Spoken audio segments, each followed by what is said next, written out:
Time இல்ல, phone நோண்ட கூட time இல்ல, அந்த அளவுக்கு எங்கேஜ்டா வச்சிருக்காங்க.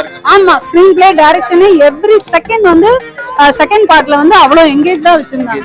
அது ரொம்ப பெரிய விஷயம். அதாவது படம் பாட்டு போயிட்டு இருக்கோம், ஒரு 5 நிமிஷம் நான் வந்துட்டு இருக்கேன் சார், போன்ல பேசுவாங்க, யாராவது போன் பேசிட்டு இருப்பாங்க, திருப்பி அடுத்து அப்படி போவோம். அந்த மாதிரிலாம் இல்லவே இல்லை. எவ்ரி செகண்ட் ஒருத்தர் எங்கேஜ்டா வச்சுக்க முடியுமா அப்படின்னு பாத்தீங்கன்னா இந்த படத்துல அப்படி வச்சிருக்காங்க. இது வரைக்கும் அந்த மாதிரி நான் ஒரு படம் பார்க்கல. ஒரு 5 நிமிஷம் போன் பேச கூட திருப்பி கண்டினியூ பண்ணி பார்க்கலாம்.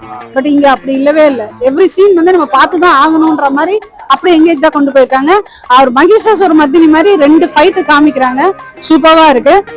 மற்றபடி லாஜிக் ஓட்ட அப்படின்னு பாத்தீங்கன்னா, அவர் ஸ்ரீலங்கா ஃபகத் ஃபாசில் வந்து கடத்தல பிடிக்கிறதுக்காக போறாரு.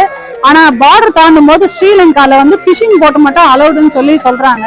அது மட்டும் கொஞ்சம் லாஜிக் ஓட்டையா இருக்கு அந்த இடத்துல மட்டும். ஆனா அது வந்து நீங்க பெரிய ஓட்டையெல்லாம் நீங்க ட்ரால் பண்றதுக்கு